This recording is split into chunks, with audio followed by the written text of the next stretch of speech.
আমি এই মুহূর্তে দাঁড়িয়ে আছি কাতার সমুদ্রের পাশে, এবং আপনারা দেখতে পাচ্ছেন যে মানে high scraper all the buildings are দেয়ার।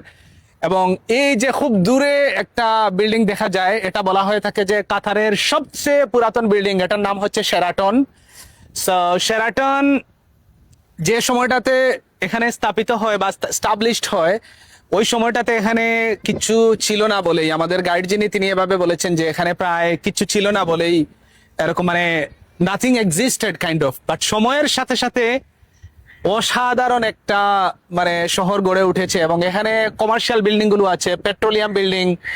এই যে নীল কালারের একটা বিল্ডিং আছে মাঝখানে, এটা it's a commercial building, petroleum building. এবং আরেকটু সরে আসার পরে এখানে আরো দুই তিনটা বিল্ডিং দেখা যায়, এগুলো হচ্ছে যে ন্যাচারাল গ্যাস। মানে কাতারের ব্যাপারে একটা বিষয় কি, যে Qatar has the pure natural gas and the this is মানে বলা হয় থাকে সবচেয়ে বড়, মানে পৃথিবীতে সবচেয়ে বড় ন্যাচারাল গ্যাসের রিসোর্স কিন্তু কাতারের।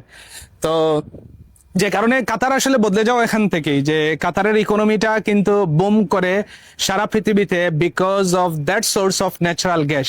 সো দ্যাটস ওয়াই কাতার এত ওয়েলথি কান্ট্রি। এবং এমনিতে দেখার জন্য যে এটা এখন বিকেল, গরম আছে আবার, বাট স্টিল দেখার জন্য একটা অসাধারণ প্লেস। এন্ড মানে বেড়ানো, আপনি হাঁটতে থাকেন, you will definitely feel good. সমুদ্র এবং অনেকগুলো নৌকা আছে, বোট আমরা দেখতে পাই, এন্ড মানে অ্যামেজিং এনভায়রনমেন্ট। সো নিশ্চয়ই যারা আসবেন দেখবেন, এবং যারা এসেছেন they definitely feel good. Thank you.